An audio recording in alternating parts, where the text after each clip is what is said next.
an idea for a good VR game is a subtle art. Well, no, actually it's hard as But the process for coming up with a VR game is interesting. Some developers take the route of guns and glory by placing you in the shoes of a warrior or a soldier, while other developers prefer a more abstract, stylistic approach, placing you in these nonsensical worlds of just pure imagination. But the game we played this week, Cards and Tankards, seemed to have disregarded both of those. They decided not to focus on the epic, the crazy, the absurd, and instead decided to focus in on arguably the most important aspect of any game, the community. We've never played a game that was so laid back, fun to play, and just so easy to meet other players. Usually it's just screaming 8-year-olds. This tabletop card game is great if you want to hang out with the squad and play a fun VR game in the process. So let's talk about it.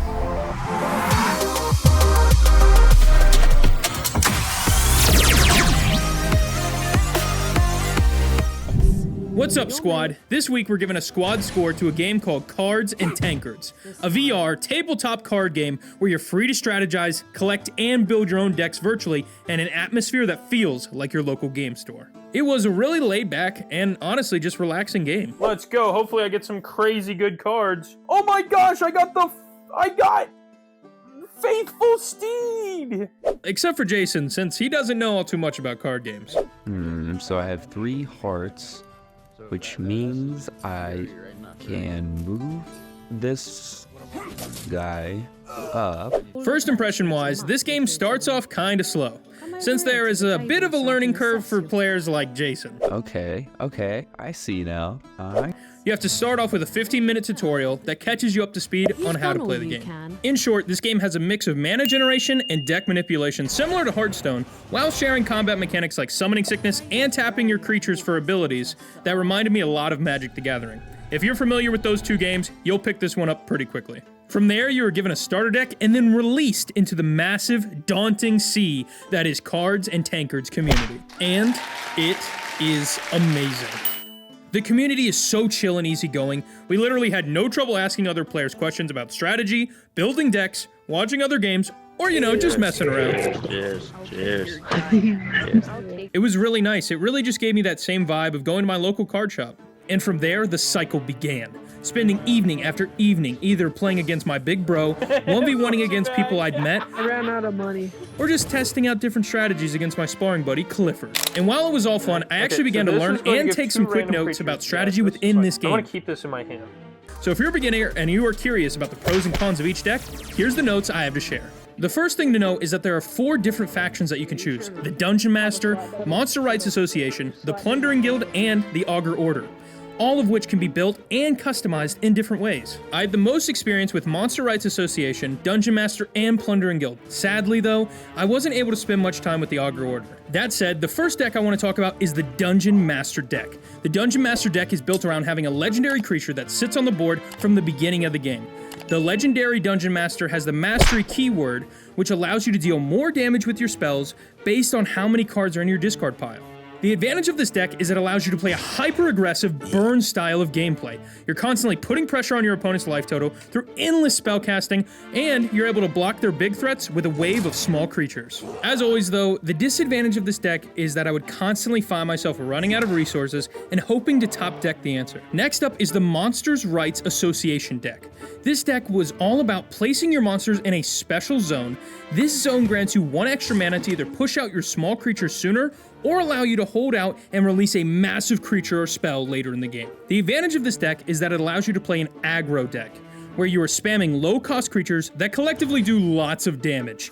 In the in-game, you're waiting for the moment where you can summon a massive creature that utilizes the mobilize keyword to bring back your creatures from that special zone. Again, the disadvantage of this deck is running out of steam and having all your creatures removed before you can deal good damage, because as the game goes on, the worse it gets for you as your opponent's higher cost spells become stronger and stronger. The third deck is the Plundering Guild starter deck. This deck uses the gold mechanic that gives you a gold coin after each turn, which then allows you to further enhance your cards. The advantages to this deck are that you pretty much always have an answer to your opponent's game plan. This is a well-balanced deck that has nice tempo, rhythm, and is hard to stop once it takes off. The disadvantage of this deck is you really have to be on top of managing your gold, and if you use it too early or too late, you may be placed in a really awkward position. Oh man, what a struggle. I have too much gold.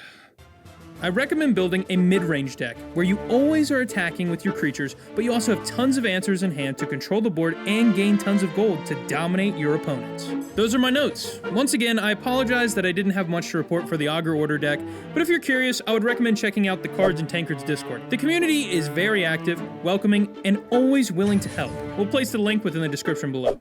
Now, with all this being said, it's time to give this game an official SQAWD score. For this game, we are evaluating 3 categories: repeatability, game mechanics, and the ever-cherished cost-to-fun ratio. First up is the repeatability. How often could we see ourselves coming back to play this game again and again and again?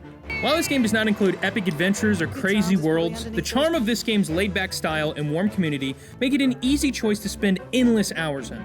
On top of that, there are a lot of different ways to play each deck within their own respective faction, which creates a lot of fun and unique approaches to the game, no matter how you want to play. So for that, we're giving this game a 4.4 out of 5 for repeatability. Next up is game mechanics. How far did the developers leverage the power of VR? While this game did have a great atmosphere and easygoing vibe, it seems like the full power of VR was left on the table. Yes, we understand the typical epic, crazy VR worlds was not the focus of this game, but it still would have been nice to see a bit more magic in the action of these card battles. Ideally, something along the lines of Wizard's Chess from Harry Potter, or Card Wars from Adventure Time. So for that, we're giving this game a score of 3.3 out of 5. Third is the cost-to-fun ratio. For how much money you spent, how much fun did you get? Guys and gals, this game is free. It's as easy as downloading the game, getting your first deck, then heading out to challenge your friends. From there, you start leveling up and obtain new cards. We ended up deciding to invest some money to purchase some more cards, but at the end of the day, it's open to anyone who wants to play. So, for the cost to fun ratio, we're giving a perfect score of 5 out of 5. Now, tallying up all the scores, the final SQAWD score is 4.2, which means that Hubris still remains king as the best VR game we've played thus far. Thanks everyone for joining us. If you enjoyed this video, please make sure to add mana to that subscribe button and attack that like button. Also, we added our recommendations for our preferred cards within the description below, as well as we linked other videos that we found helpful. We hope you enjoy playing. Until then, SQAWD up.